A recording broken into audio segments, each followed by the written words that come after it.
يا أيها الذين آمنوا إن تطيعوا الذين كفروا يردوكم على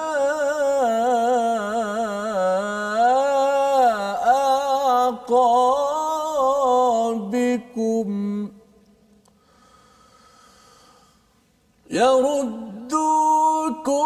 على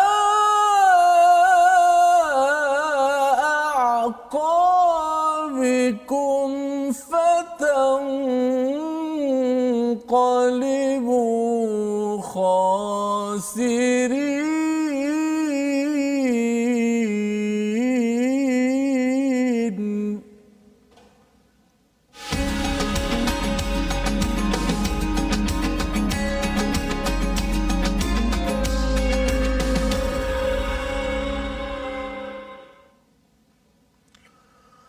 أعوذ بالله من الشيطان الرجيم.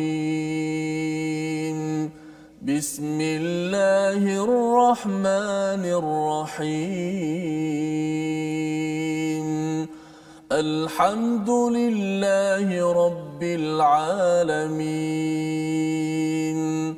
الرحمن الرحيم مالك يوم الدين. إياك نعبد وإياك نستعين. اهدنا الصراط المستقيم صراط الذين أنعمت عليهم غير المغضوب عليهم ولا الضالين.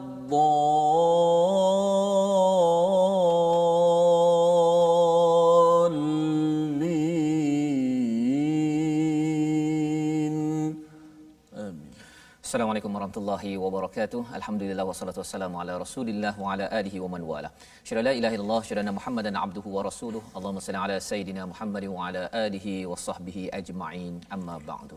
Apa khabar tuan-tuan dan puan yang dirahmati Allah sekalian? Kita bertemu pada hari ini untuk kita teruskan pengajian kita pada minggu ini pada halaman yang ke-69 sebelum kita mengulang kaji pada minggu ini tentang perjuangan. Bagaimana Allah meletakkan, menyatakan pada juz yang pertama Allah mendidik kita dengan hati dan kemudian Allah mengingatkan tentang peraturan pada juz yang kedua dan pada juz yang ketiga kita banyak berbincang tentang infak, tentang ekonomi untuk berjuang kerana pada bahagian yang keempat, juz yang keempat ini banyak kita bercerita tentang perjuangan, tentang bagaimana berusaha membawa kebenaran dan inilah yang kita ingin sama-sama lihat. Sebagaimana kita lihat, kita bersyukur pada Allah SWT dalam surah Al-Fatihah sebentar tadi kita membaca dipimpin oleh Ustaz Tirmizi. Apa khabar Ustaz? Alhamdulillah. Alhamdulillah Ustaz ya. Alhamdulillah ya. Saya baru je membaca tafsir daripada Tok Guru Ni Aziz ya. Bagaimana beliau menyatakan tentang bismillahirrahmanirrahim yang Ustaz baca tadi itu, dia bagi perumpamaan seperti dua orang isteri. Ya, saya baca tajuk dia pun kejut okey kan. Rupanya dia kata cuba bayangkan kalau seorang isteri ini ya, dia ni kalau katakan minta air teh, dia kata ini bang, contohnya kan, dengan senyum. Ya. Kemudian kalau minta tolong untuk bawakan buku ke apa ke, insya-Allah bang, dan kemudian bagi buku. Kemudian saya ni nak pergi 2-3 hari keluar ni kan untuk outstation kan. Tak apa bang, saya jaga anak, jaga rumah ya. Itu ciri yang pertama. Ya. Apakah perasaan bila suami ada isteri begitu? Sudah tentunya dia berkasih sayang ya dengan si isteri berbanding dengan isteri yang kedua. Bukan isteri nombor 2 ya, isteri kedua, ciri kedua ya. Di mana Tok Guru dalam tafsir dia menyatakan ini cerita tentang bismillahirrahmanirrahim ya. Tapi bukan dua isteri. Bukan dua isteri. Dia ada ciri isteri inilah okay. Bandingkan yang pertama yang kedua. Yang kedua ni kalau minta teh muka dia berkerut-kerut Ustaz. kan. Ya. Yang kedua kalau minta buku tadi tu tak boleh ambil sendiri ke kan. Kan. Dan yang ketiga kalau nak keluar 2-3 hari tu abang nak pergi mana? Kan. Abang nak pergi mana sebenarnya ni? Duduk rumah kan. Sudah tentu bagi ciri isteri yang pertama ya itu menenangkan ya berbanding dengan ciri yang kedua. Ustaz Tuan Guru ni Aziz ketika dalam tafsirnya menyatakan kalau baca bismillahirrahmanirrahim kita bila mendapat isteri yang ciri pertama pun kita rasa ya Allah kan bersyukurnya tenangnya apatah lagi walillahi mathalul a'la ya perumpamaan ini Allah lebih tinggi daripada itu bila yang ini bukan sekadar buat teh bukan sekadar jaga 2-3 hari tetapi ini Allah Ar-Rahman yang jaga pada setiap masa 24 jam kan bagi bukan air teh saja Ustaz air macam-macam yang diberi oleh Ar-Rahman dan lebih daripada itu bila Ustaz Tok Guru ni Aziz menyatakan bahawa dia bagi kepada orang yang sembahyang tak sembahyang dia tetap senyum ataupun beri rezeki ya bagi juga makanan beri bantuan pertolongan penjagaan walaupun orang tu tak sembahyang kalau sembahyang baca Quran macam tuan-tuan di rumah sudah tentunya kita kalau tadi dah bahagia bersama isteri yang ciri nombor 1 ya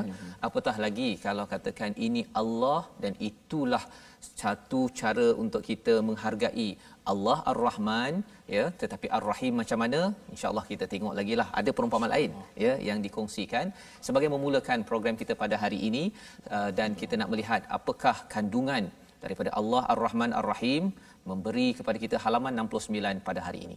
Sinopsis pada hari ini bermula pada ayat ke-149 ya mari sama-sama kita perhatikan.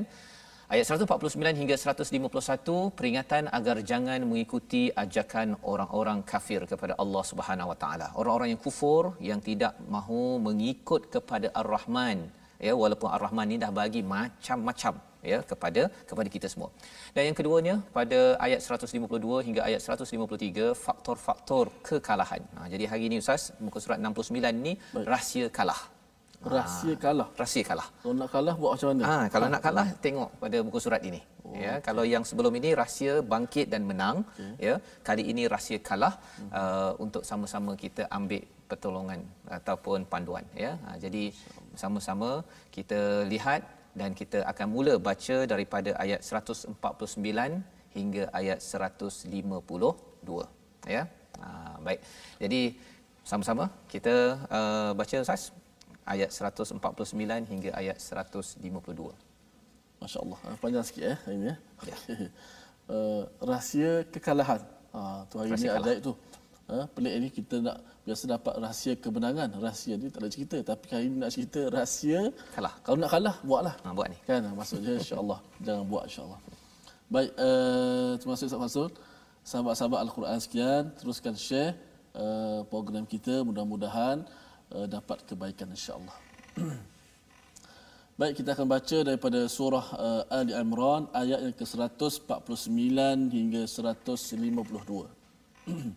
Ayat yang sangat besar, ayat yang begitu gerun berkenaan dengan yang pertama sekali tidak mentaati orang-orang kafir. Insya-Allah akan dikupas oleh Ustaz Fazrul nanti bagaimana orang-orang yang kita kata apa dalam perjuangan dalam perjuangan peperangan mestilah dengan kekuatan dan juga tidak lari daripada peperangan. Jadi ini perang satu perjuangan paling tinggi, kemudian perjuangan di peringkat negeri, di peringkat negara, di peringkat keluarga ya. Jadi itu perkara yang kita nak perhatikan insya-Allah. Okey. A'udzu billahi minasy syaithanir rajim. Ya ayyuhalladzina amanu تطيعوا الذين كفروا يردوكم على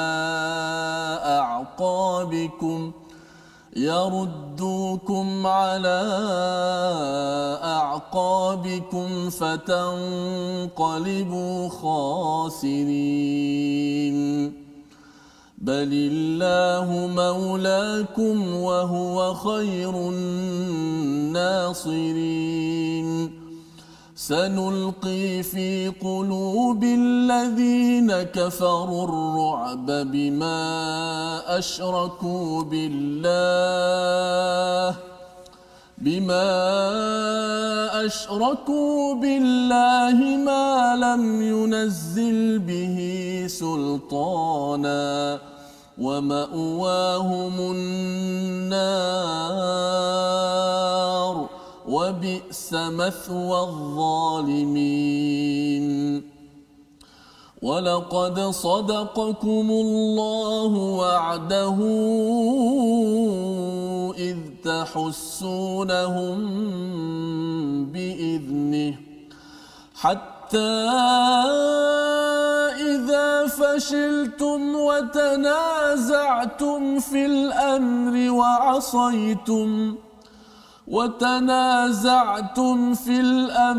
وعصيتم من بعد ما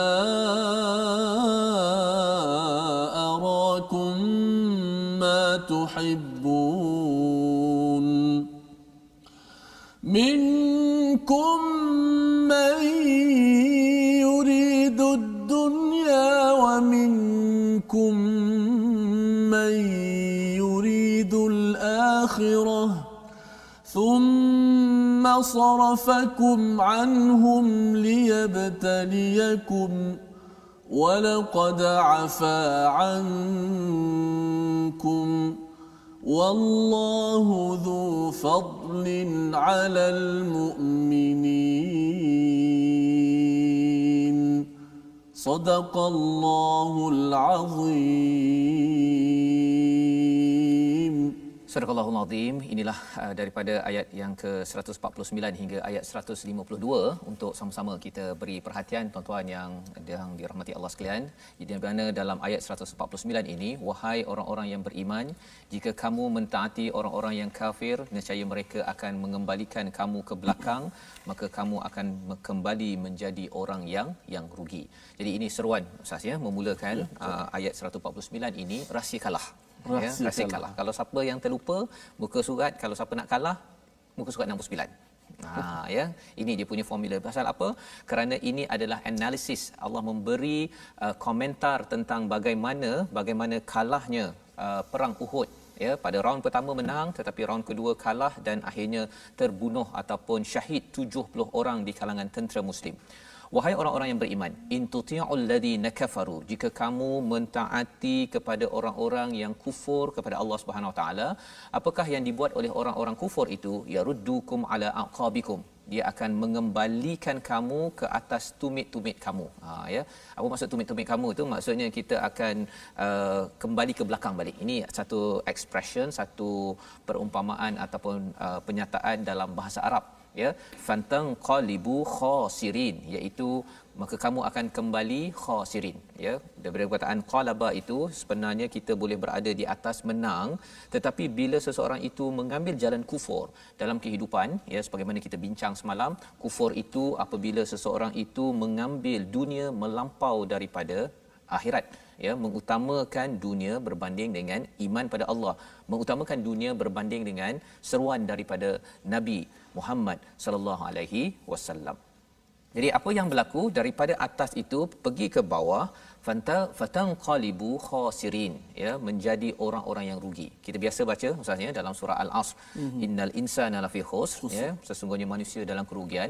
Jadi sebenarnya kalau kita dah jaga-jaga dan kita dah untung, sebenarnya bila kita kembali ataupun tidak mengutamakan iman, ya, lawan kepada kufur itu yang kita baca dalam ayat 149, kesannya ialah kita akan diterbalikkan, ya, kita akan diterbalikkan menjadi orang yang rugi.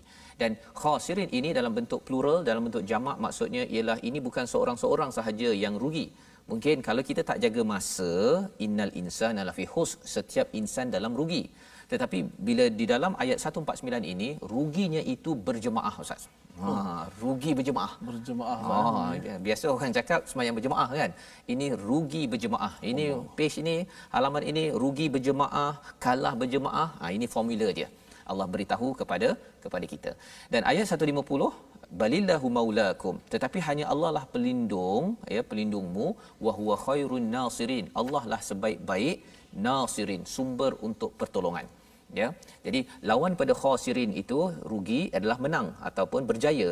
Maka siapakah yang akan melindungi kita daripada angkara orang-orang yang kafir adalah Allah. Allah ini maulakum, rakan teman yang rapat, pelindung, ya, kalau kita ada masalah ke, kita ada cabaran ke, Allah adalah maulakum wa huwa khairun nasirin. Allah akan beri pertolongan. Maksudnya, jadi ini komentar awal sebelum Allah beritahu dalam ayat 151 sanulqi. Apa maksud sanulqi? Sanulqi ni seperti kalau ada Ustaz kalau pernah main dart Ustaz ya. Dart tu yang kita paling kan. Okey, jadi bila sanulqi ini dibaling tepat kena pada tempatnya itu namanya sanulqi. Jadi sanulqi fi qulubil ladina kafaru ar-ru'ba. Ya, Allah membaling tepat kepada Allah menghantar para malaikat kepada hati orang-orang yang kufur itu satu perasaan namanya adalah ar-ru'ba. Jadi sebenarnya Allah memang akan tolong kepada orang beriman, ya, orang yang percaya. Dia macam tadilah Ustaz kan. Kalau Allah Ar-Rahman memang 24 jam jaga kita, kita sepatutnya sayang ikutlah cakap Allah kan. Tetapi ada orang yang dia tarik dia nak kan, dia duit nak daripada Allah tapi ikut cakap Allah tak nak. Dia ada masalah lah tu kan. Itu ada masalah. Allah bagi facilities, Allah Taala bagi kemudahan ambil tapi tak nak ikut. Dia nak yang dia punya kelebihan saja tapi ikut peraturan dia tak nak. Jadi Allah menyatakan kalau orang yang begini alladzina kafaru, Allah akan campakkan dalam hati mereka ini ar-ru'ba bima asyraku. Mengapa jadi begitu? Kerana mereka mensyirikkan Allah Subhanahu Wa Taala. Jadi penyakit syirik ini Ustaz ya, kesannya adalah kita akan rasa pengecut dan penakut. Itu kesannya. Dan kegagalan umat Islam, ya, zaman ini, zaman terdahulu, kalau ada unsur-unsur syirik, benda-benda yang mensyirikkan Allah SWT ataupun perkara yang syirik khafi yang tersembunyi pun akan mengganggu kepada kejayaan. Dan kejayaan ni sebelum dia gagal, dia ada satu perasaan namanya adalah ar-ru'ba, takut, pengecut, ya. Dan ini Allah bantu billah ma lam yunazzil bihi sultana, ya. Mereka syirikkan Allah dengan apa yang tidak diturunkan oleh Allah Subhanahu Wa Taala. Istilah di sini sultana ni keterangan, tetapi dia ada dalil, ya, dalam bahasa Arab. Dia ada bayyinah, ya, tetapi di sini Allah menggunakan perkataan sultana kerana ia ada kaitan dengan keterangan dari pihak yang ada authority, yang berkuasa. Macam sultan, macam kita cakap sultan ada kuasa kan. Jadi bila Allah kata Allah tak pernah turunkan sultan, ya, keterangan yang daripada pihak authority daripada Allah SWT, tapi mereka buat-buat, ya, mereka buat peraturan sendiri. Kesannya ialah wa ma'wahumun nar, neraka sebagai tempat kembali mereka, wa bi'sa mathwadh zalimin. Ini adalah seburuk-buruk tempat tinggal. Allah meletakkan istilah 151 ini maswa, ya, maswa Ustaz ya, daripada perkataan sawa, sawi, iaitu dia tempat tinggal. Dia sama juga maskan ini tempat tinggal juga, rumah kita. Tapi kalau maswa ini tempat tinggal generasi demi generasi, generasi demi generasi. So maksudnya apa? Di sini Allah menyatakan kalau seseorang itu dia kufur, dia akan dapat pengecut kerana syirik yang dibuat, dan kesan di akhirat nanti dia akan diberi satu tempat bergenerasi, ya, lama-lama tu api neraka. Mengapa jadi begitu? Kerana mereka tidak adil ataupun melakukan kezaliman di atas muka bumi ini. Jadi kalau boleh Ustaz, kita ulang balik ayat 151 ini Ustaz, boleh, ya. Boleh. Untuk pastikan kita ingat bahawa sebenarnya kalau kita pengecut dalam hidup ini, sebenarnya pasal ada syirik. Kadang-kadang ada orang dia takut pada bos, dia takut pada isteri, takut pada suami, takut pada sesama sendiri, pasal bukan kerana orang tu power sangat pun, ya, tetapi kerana ada syirik kepada Allah SWT. Dia rasakan bahawa saya ni tak fikirkan pada Allah, ataupun rasa macam orang itu lebih kuat daripada Allah Subhanahu Taala untuk menekan saya ataupun mengganggu saya. Padahal sebenarnya kalau kita esakan Allah Subhanahu Taala, kita mungkinlah ada segan, takut pada sesama manusia, tetapi insya-Allah Allah Rabbul Jalil insya-Allah boleh bantu kita. Jom kita sama-sama ulang ayat 151 Ustaz. Baik, 151 kita baca satu ayat ini dengan taradum mujawwad ras insya-Allah. Auzubillahi minasyaitanir rajim. سنلقي في قلوب الذين كفروا الرعب بما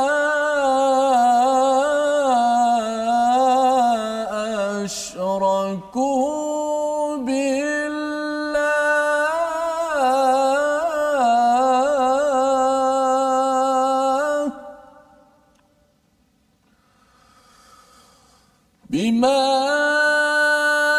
أشركوا بالله ما لم ينزل به سلطانا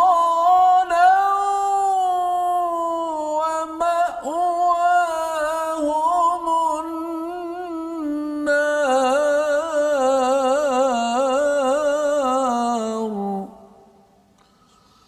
وبئس مثوى الظالمين اللهم أجرنا من النار يا الله. Mudah-mudahan Allah selamatkan daripada Allah selamatkan kita Ustaz ya daripada wa ma'wahumun nar, tempat kembali mereka api neraka, dan seburuk-buruk kepada tempat tinggal bagi orang-orang yang beriman ya. Jadi ini adalah daripada ayat 151 Ustaz ya. Sebelum masuk kepada analisis tentang Uhud, bagaimana untuk gagal. Okey Ustaz ya. Tadi dah ada dah. Dah ada, iaitu apabila seseorang itu banyak mensyirikkan Allah Subhanahu Wa Taala, maka timbul ketakutan. Sebenarnya pada round pertama orang-orang kufur kafir itu dia takut kepada tentera. Pada waktu itu sekitar 1000 pergi, 300 balik. Ini munafik daripada perang Uhud itu ya, balik dan melawan kepada tentera musyrik yang beribu-ribu, berganda-ganda Ustaz ya. Tetapi Allah menyatakan di sini round pertama tu apa yang berlaku, walaqad sadaqakumullahu wa'dahu id tahussunahum biiznih ya, iaitu dan sesungguhnya Allah telah memenuhi janjinya kepadamu ketika kamu membunuh mereka dengan izinnya ya, iaitu apa, dengan izin Allah. Tahussunahum, maksudnya tahussunahum itu kamu membunuh mereka ya. Ini bukan ahsa Ustaz ya, bukan ahassa, tapi ini hassa. Hassa ini membunuh dengan tepat ya, sebagaimana kita nampak pada ayat 152. Jadi Allah membuat analisis ini ataupun menerangkan Allah benar-benar menunaikan janji. Apa maksud menunaikan janji? Allah pasti menolong orang yang beriman. Itu janji Allah. Allah janji kepada orang-orang terdahulu, Allah janji kepada saya, kepada tuan-tuan yang berada di rumah, Allah pasti menunaikan janjinya, tak pernah dia tak tunai janji ya. Dia kadang-kadang dengan pasangan ke dengan kawan ke ada masa tunai janji, ada tak, pasal kita ni lemah Ustaz kan. Kita cuba sebaik mungkin untuk tunaikan janji. Tetapi yang tidak pernah gagal menunaikan janji ialah Allah Subhanahu Wa Taala. Di mana dalam ayat ini Allah menyatakan round pertama ya, iz tahussunahum biiznih ya, iaitu mereka, kamu semua boleh membunuh mereka dengan izinnya. Memang menang. Perang Uhud itu round pertama memang menang kerana semuanya mengikut peraturan daripada Allah dan Rasul. Ya, Nabi kata okey, yang di Bukit Rumman pemanah sila duduk sana, posisi depan duduk depan, yang belakang duduk belakang ya. Kalau ikut kepada Dr. Mustafa As-Sibai, ada cerita tentang perkara ini, insya-Allah nanti kita sambung Ustaz ya tentang kisah ini. Tetapi itu round pertama, pusingan pertama. Round kedua, bagaimana kalah. Yang ini kita nak tengok selepas rehat nanti. Sebelum itu kita nak tengok dahulu perkataan yang kita nak belajar pada hari ini insya-Allah. Iaitu perkataan yang kita lihat pada ayat 149, khasira ya, yang diletakkan khasirin pada ayat 149, maksudnya adalah rugi ya, yang berulang 65 kali disebut dalam al-Quran, dan Allah menyatakan bahawa fatanqalibu khasirin ya, kamu semua diterbalikkan menjadi orang-orang yang rugi. Jadi ini Allah beritahu kepada kita semua, kepada saya, kepada kita Ustaz ya, mengingatkan kalau kita ni dah berjaya beriman, kalau kita nak diterbalikkan menjadi orang rugi, gagal, fail, kan. Kalau kita mahu begitu, silakan ikut pada orang-orang yang kufur ya. Jadi ini adalah peringatan kepada kita ya, kalau rugi seorang-seorang kerana kita tak uruskan masa dengan elok. Satu daripada panduannya surah Al-Asr. Tapi kalau nak rugi berjemaah, maka caranya sebenarnya kita nak elakkan daripada perkara ini, kita taat kepada orang-orang yang kafir ya. Ada istilah berbeza ya dalam Quran, tuti'u, ata'u dan juga ittiba' ya.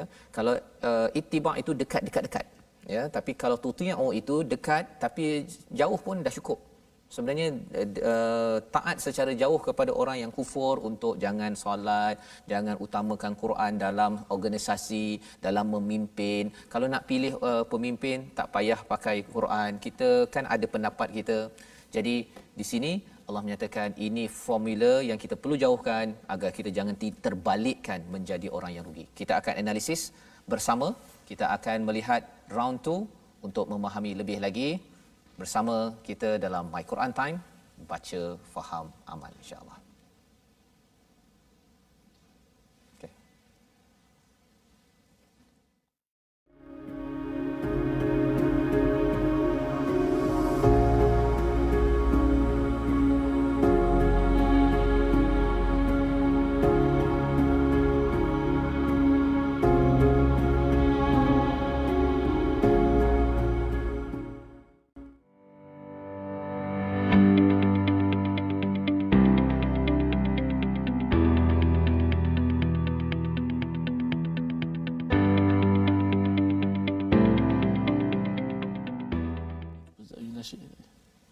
Nasyid lagi. Bertemu kita dalam My Quran Time, baca faham amal kita pada hari ini untuk kita sama-sama melihat kepada analisis bagaimana kita diingatkan oleh Allah Subhanahu taala untuk kita tidak gagal di dalam kehidupan kita. Dan sudah tentunya ini ada panduan ya daripada Al-Quran pada halaman yang ke-69. Kita sudah pun membaca ayat 152 di mana di situ ada rahsia yang besar. Round pertama, pusingan pertama kita berjaya ya. Pada pusingan yang kedua berlakunya serangan daripada musyrik pada waktu itu dipimpin oleh Khalid Al-Walid dan akhirnya 70 orang wafat dan kalah pada waktu itu. Jadi kita akan bersama ya insya-Allah melihat kepada perkara ini untuk kita jadikan panduan. Sebelum itu kita bersama dengan sahabat Al-Quran dengan tajwid bersama dengan Ustaz. Baik, terima kasih Ustaz Fazrul, penonton-penonton sahabat-sahabat Al-Quran. Jom sama-sama kita sertai di platform rasmi yang telah disediakan, iaitu Facebook Sahabah Al-Quran My #Quran Time dan juga My #Quran Time. Juga boleh di YouTube iaitu My #Quran Time Official dan Instagram My Quran Time Official. Jom sama-sama kita bertemu, kita berkenalan, kita share sama-sama ilmu dan maklumat insya-Allah. Baik, sudah penonton sekalian, kita nak belajar sedikit ilmu tajwid pada hari ini. Sedikit itu ialah satu huruf lah, maksudnya satu huruf sahaja. Iaitu hari ini kita nak belajar satu huruf daripada huruf-huruf Al-Quran. Masih lagi berkaitan dengan makhraj lidah, iaitu huruf yang berada di hujung lidah, yang mana hujung lidah itu diletakkan pada bahagian belakang gigi bawah. Di antara dua gigi kita itu, kita letakkan di hujung lidah itu, di belakang gigi. Tengok gambar rajah yang ada tu dekat kita bulat tu, hujung lidah tu diletakkan di belakang gigi bawah. Kita ambil contohkan pada ayat yang ke-152, walaqad sadaqakumullahu wa'dahu idh tahussunahum bi'idznih hatta idza fashiltum wa tanaza'tum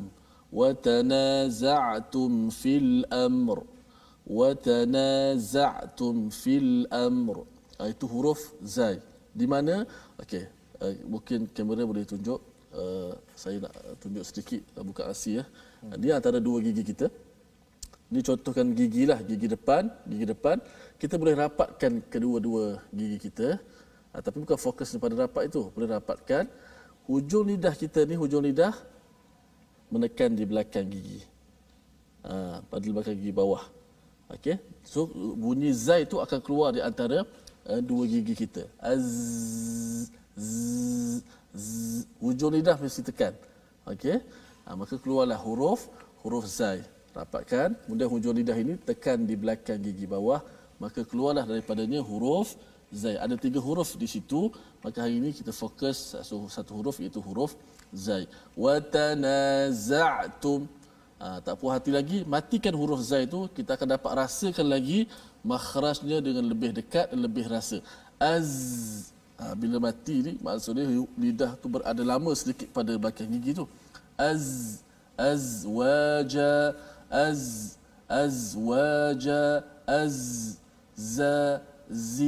zu. Itulah huruf zai. Makhrajnya di mana? Hujung lidah diletakkan di belakang gigi, bukan depan, belakang gigi bawah. Baik, sama-sama selamat kita cuba dan amalkan ilmu yang kita belajar. Masya-Allah, terima kasih Ustaz Tirmizi memberi pencerahan tentang huruf zai. Zai. Ya, zai. Ya. Kalau yang tersilap orang cakap zai itu jadi apa Ustaz? dia kalau tersilap zai biasanya Okey. yang biasa tersilap lah kalau orang Biasanya ada yang sebut zaid tidak tepat, maksud dia bunyi renyah sangat. Contoh sepatutnya watanaza'tum disebut watanaza'tum. okey. Dan azwaja Oh, dia hampir kepada huruf zal. huruf dia Maka tu dia boleh berubah makna lah. berubah makna, betul. Pasal zal dengan zai itu banyak perkataan-perkataan bahasa Arab yang betul, ada kaitan perkara ini. Baik. Alhamdulillah kita bersyukur kita belajar sebentar tadi dan sebenarnya perkataan yang Ustaz beritahu tadi watanaza'tum itu adalah salah satu daripada 3 perkara untuk gagal. Tu dia. Ya, Betul, mari nak kita tunggu tengok tadi tu, sama-sama. Ustaz. Ya, InsyaAllah. ya. Iaitu kalau kita tengok pada ayat 152 itu, Allah menyatakan hatta, ini dah masuk round kedua dah ni. Hatta idza fashiltum, apabila kamu ini rasa lemah hati kamu, wa tanaza'tum fil amr, kamu itu bertelagah, ya, kamu berselisih pada urusan itu, pada perintah Nabi sallallahu alaihi wasallam, wa asaitum min ba'di ma arakum ma tuhibbun, ya. Jadi ini adalah ayat yang menceritakan tentang rahsia gagal pada round kedua itu. Pertama, dia rasa lemah hatinya, ya, rasa lemah hatinya, rasa macam kita ni dah menang ni, rasa kita dah tak payah lagi dah ikut pada arahan Nabi, ya. Yang keduanya watanaza'tum, mereka itu berselisih. Watanaza'tu Ustaz, ya, dia seperti tanaza'tum ini seperti kita terkejut ataupun macam marah, ya, kita bangkit, istilahnya bangkit untuk menyatakan pendapat. Jadi pada waktu itu bangkit itu kerana yang ini pun bangkit, yang ini pun bangkit, jadi berselisih pada urusan apa? Urusan yang disebutkan oleh Nabi sebelum berperang itu, lindungi barisan belakang, jangan sampai mereka datang menyerang dari arah belakang. Ya, pasal belakang ni defender, ya, yang melindung, yang depan ni yang serang. Jadi bila Nabi kata lindungi, siapa nak lindung? Hujani mereka dengan anak panah kerana pasukan berkuda tidak akan mampu melawan anak panah tersebut. Ini menurut Dr. Mustafa Sibai dalam As-Sirah Nabawiyah, dalam Amazing Quran ini. Jadi yang atas bukit itu sebenarnya dia nak cover, dia nak lindungi barisan belakang dengan panah kalau ada serangan musuh. Ya, kalau depan dah lawan, tinggal belakang saja nak bertahan, mesti ada yang cover. Ya, jadi kelebihan pada umat Islam, mereka berada di bukit itu, jadi insya-Allah boleh menang. Tetapi apakah yang berlaku? Watanaza'tum fil amr. Urusan itu mereka bertelagah. Dia kata, kita round pertama dah menang. Nabi dah pesan dah tadi. Kalau kita akan menang selama kamu tetap berada di tempat masing-masing, dan kemudian dalam satu riwayat, apabila kamu melihat kami mendapat kekalahan, jangan tinggalkan posisi.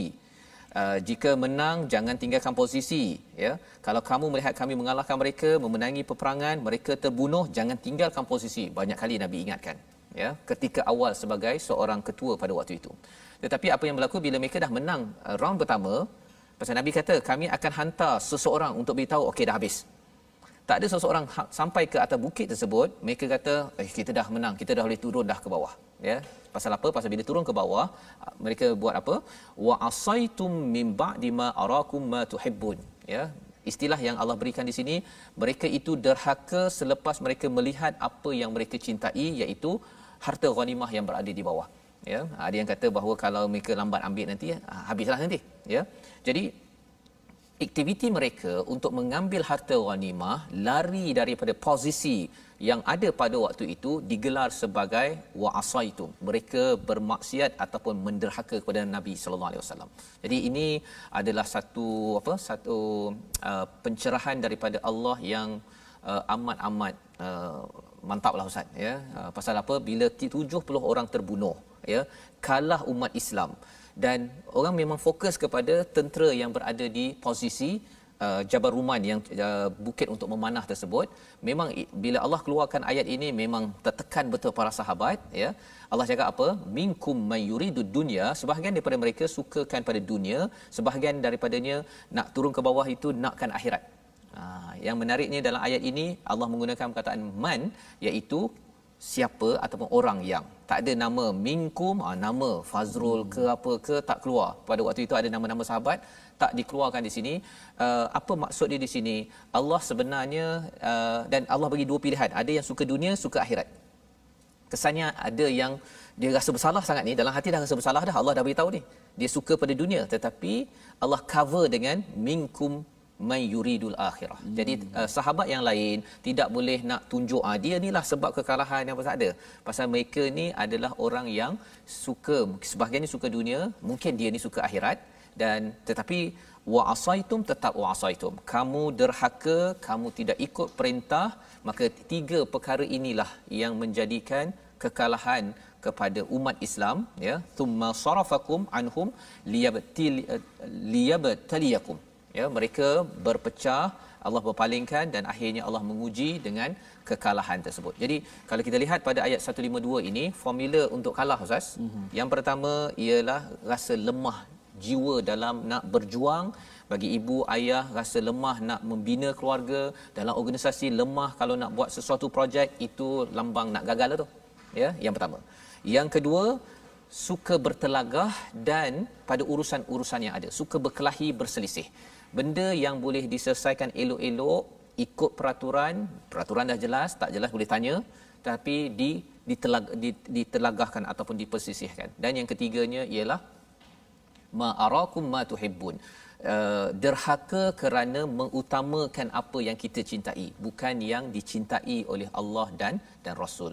Maka dengan perkara tersebut, Allah kata Allah uji dengan kekalahan, tetapi Allah hujungkan dengan walaqad afa ankum, dan sungguhnya dia telah memaafkan perbuatan kamu, wallahu dzu fadlin 'alal mu'minin. Ya, kurniaan Allah ke atas orang-orang beriman, walaupun kalah tetapi masih lagi mereka digelar sebagai orang beriman. Menariknya ini pasal apa? Pasal kadang-kadang dalam organisasi, Ustaz, ya, ataupun dalam keluarga ke, bila ada orang buat silap, ya, kadang-kadang yang buat silap tu digelar sebagai penderhaka, digelar sebagai pengkhianat, digelar sebagai macam-macam. Sebenarnya Allah tak gelar pun mereka sebagai pengkhianat. Kamu betul, kamu tak ikut cakap, tetapi kamu tidak digelar sebagai penderhaka kepada Allah. Allah gelar mereka wallahu dzu fadlin 'alal mu'minin. Jadi ini peringatan kepada saya, kalau ada orang yang tak buat kerja ke, tak ikut peraturan dalam organisasi ke, jangan bagi gelaran yang buruk-buruk. Khawatir kitalah yang buruk tersebut, ya. Dan Allah menyambung apakah berlaku selepas itu, ayat 153 bersama Ustaz Tirmizi. Baik, terima kasih Ustaz Fazrul. Sudah menonton yang dimuliakan, kita sambung ayat terakhir daripada surah ayat yang kita bincang pada hari ini, muka surat yang ke-69, iaitu ayat yang ke-159. 53. Menceritakan tentang apa, Ustaz? Lari daripada perang, Ustaz. Lari dari perang, ayat 153 ni. Ustaz boleh kaitkan dengan keadaan kita hari Betul. ini, Ustaz. InsyaAllah. Baik, kita baca terlebih dahulu. Moga-moga kita mendapat panduan, insyaAllah. أعوذ بالله من الشيطان الرجيم إذ تصعدون ولا تلوون على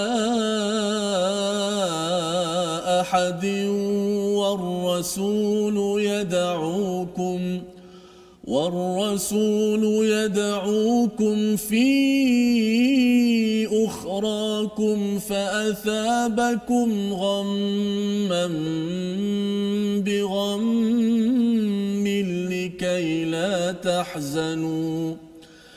لكي لا تحزنوا على ما فاتكم ولا ما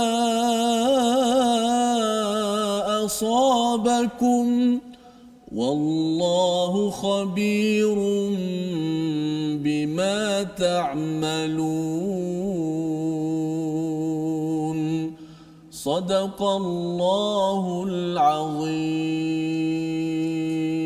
Surah Al-Azim. Begitulah ayat 153. Ya Allah mengingatkan kepada kita, ingatlah ketika kamu lari dan tidak menoleh kepada sesiapa pun, ya. Allah tidak, ketika kamu lari dan tidak menoleh kepada sesiapa pun, sedangkan Rasul, ya, yang berada di antara kamu yang lain memanggilmu, kerana itu Allah menimpakan padamu kesedihan demi kesedihan. Ya, jadi ini yang berlaku, Ustaz, ya.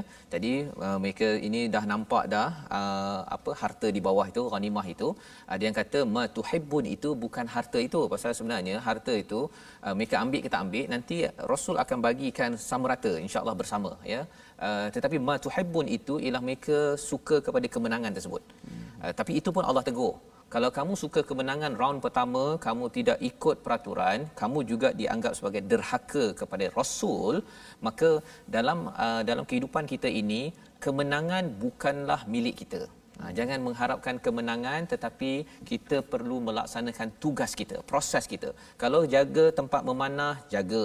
Kalau jaga pejabat, jaga. Kalau jaga stesen, jaga rumah, jaga pejabat, jaga mana-mana yang kita perlu jaga, jaga. Walaupun kita sudah menang. Pasal apa? Pasal kalau menang kemudian kita tak jaga stesen ataupun tempat yang kita bertanggungjawab, sebenarnya kita sedang menjemput kegagalan daripada Allah Subhanahu Wa Taala. Maka Allah menyatakan bila mereka sudah begitu iz tusaidun, ya, ingatlah ketika kamu lari dan tidak menoleh kepada sesiapa pun, wala talwuna ala ahadin war rasul, dan juga pada rasul yang menyeru kamu untuk sama-sama, ya, untuk sama-sama di antara mereka memanggilmu kerana itu Allah menimpakan padamu kesedihan demi kesedihan.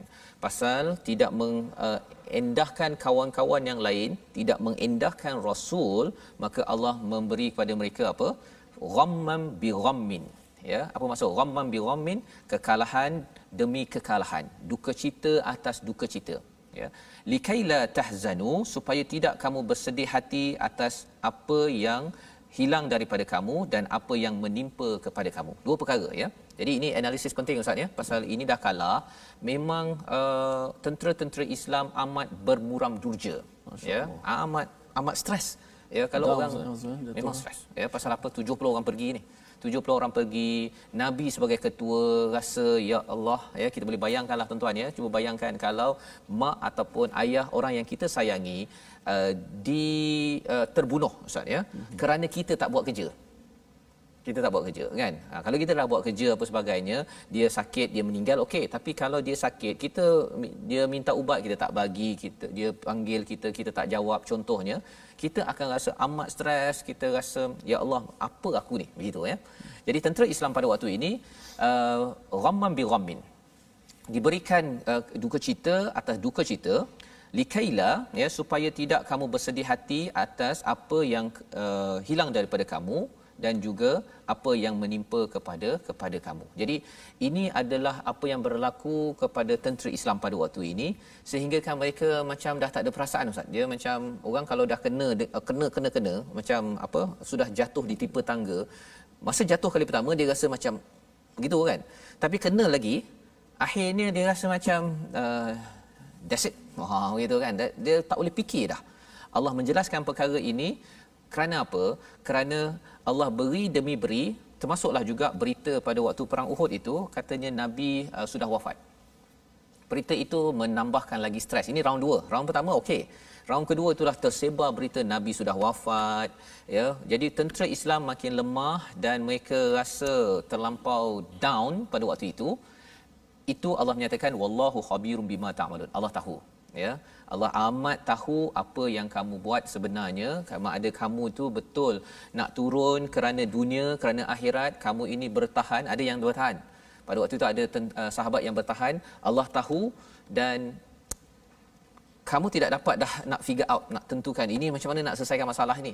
Rupa-rupanya pada ayat yang ke-154, 154 yang kita akan baca pada siri yang akan datang, kita akan tahu rupa-rupanya bila Allah bagi atas bagi ini. Perkataan yang saya nak kongsikan Ustaz dengan penonton ialah istilahnya wala ma asabakum, ya, dan tidak di atas apa yang menimpa kamu. Asabakum ini, ya, maksudnya ialah jatuh kepada kita, ya, sesuatu musibah yang berlaku kepada kita, sebenarnya dia memang targeted. Memang Allah dah susunkan khas untuk kita. Katakan apa yang berlaku pada saya, Ustaz, ya, cabaran ke ujian apa sebagainya, khas untuk saya, package untuk saya. Yang untuk ustaz lain, dan dia tidak boleh bertukar. Jadi bila berlakunya, contohnya ada yang terbunuh, ada yang luka, Nabi patah gigi sampai berdarah kaki, itu semuanya itu memang Allah targeted. Pasal apa? Pasal Allah nak bagi sesuatu selepas ini, ya. Clue untuk halaman 70 nanti Allah bagi sakinah. Sakinah itulah yang menyebabkan mereka akhirnya boleh susun balik kehidupan selepas itu. Mereka tidak trauma, tidak stres, tidak sampai, kalau zaman sekarang orang stres, Ustaz, nak kelar nak kelar tangan. Ada yang makan Panadol, saya ada kawan dulu, dia nak makan Panadol 30 biji ubat. Ya. Masya-Allah. Ya, pasal apa? Pasal dia rasa macam ghamman bi ghammin. stres sangat dengan apa yang berlaku pasal dia punya CGPA, belajar dia tak capai standard. Ya, macam-macam lah. Ada orang stres pasal keluarga, pasal apa sebagainya. Jadi daripada ayat ini, daripada halaman ini membawa kita kepada resolusi kita pada hari ini, iaitu kepada ayat 150, untuk kita terus berjaya yakin bahawa Allah adalah pelindung yang akan jaga kita pada setiap masa, untuk mengelakkan kita gagal sebuah keluarga, negeri dan negara. Elakkan syirik, kerana itu akan menimbulkan rasa ar-ru'ba, ya, ketakutan, pengecut dalam diri yang akan membawa kepada kegagalan. Yang ketiga, taat ketua selagi ia tidak menyeru kepada kemungkaran, kerana ia adalah syarat perjuangan kejayaan dalam sesuatu organisasi. Kalau tidak, kalau katakan kita lemah jiwa, kita bergaduh dan juga akhirnya derhaka kepada seruan yang diberikan, ia akan membawa kepada kegagalan sebagaimana kita lihat dalam peristiwa Uhud. Kita doa Ustaz agar Allah lindungi kita daripada kegagalan, terus dikuatkan bersama dengan nasrullah, pertolongan daripada Allah. Silakan. Bismillahirrahmanirrahim. Alhamdulillahi rabbil alamin. والصلاة والسلام على أشرف الأنبياء والمرسلين وعلى آله وصحبه أجمعين. اللهم أنت القوي ونحن الضعفاء. اللهم أنت الله لا إله إلا أنت. أنت الغني ونحن الفقراء. أنت القوي ونحن الضعفاء. لا إله إلا أنت سبحانك إنا كنا من الظالمين. Ya Allah, ya Tuhan kami, tetapkanlah pendirian kami dalam perjuangan, ya Allah. Ya Allah, kau kurniakanlah kesabaran kepada kami, ya Allah. Ya Allah, kau kurniakanlah kekuatan dalam perjuangan kami ini, ya Allah. Ya Allah, kau jauhkanlah kami daripada godaan-godaan luar yang mengganggu, yang menggagalkan perjuangan kami, ya Allah. Sesungguhnya Engkau lah yang maha berkuasa, lagi maha perkasa, ya Allah. Innaka ala kulli syai'in qadir. Innaka antal qawiyyul aziz.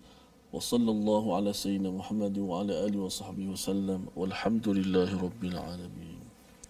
Amin amin ya rabbal alamin. Terima kasih diucapkan pada Ustaz Tirmizi membacakan doa sebentar tadi untuk kita selalu bermunajat kepada Allah Subhanahu Wa Taala agar kita ini sentiasa sabat, ya, teguh di atas perjuangan.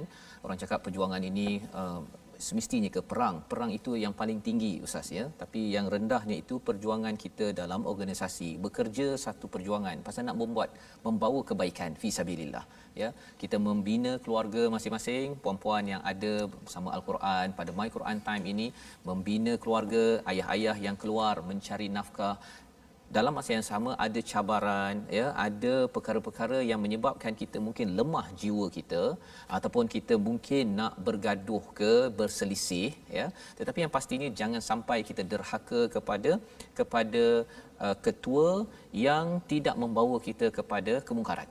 Itu penting. Pasal apa? Pasal ada yang kata kalau saya kalau saya ini ikut Allah, saya tak ikut ketua pun tak apa pasal ketua ni manusia.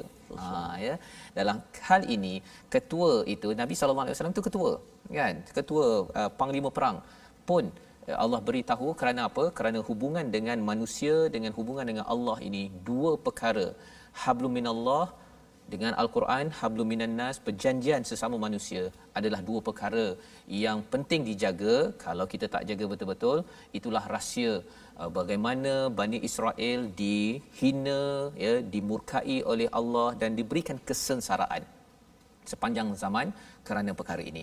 Di atas asas itu kita nak sama-sama tuan-tuan kita menaikkan status kejayaan kita. Jangan benarkan sebagai umat Islam untuk selalu bergaduh dan akhirnya prosok, ya, jatuh ke bawah. Dengan sama-sama kita menggerakkan wakaf untuk ummah sebagai satu usaha bagi tuan-tuan yang boleh bersama menyumbang, ya, RM1, RM2, RM5 ataupun lebih banyak lagi untuk kita membawakan Al-Quran mushaf di pelbagai pelosok institusi, dan lebih daripada itu kita nak membawakan nilai untuk membina, mengqurankan bangsa, mengikhlaskan ummah agar terus kita ini diberikan pertolongan daripada Allah Subhanahu Wa Taala. Jadi insya-Allah pada hari esok kita bertemu lagi ya, sesi ulang kaji kita pada halaman 65, 66, 67, 68, 69, 5 halaman. Dan ulang kaji ini pastinya menarik kerana kita sudah bercakap tentang kejayaan dan kegagalan sebagai satu umat ya, kejayaan satu umat, dan pastikan kita tidak terlepas untuk menyemak kerana perkara ini boleh muncul pada bila-bila masa ya.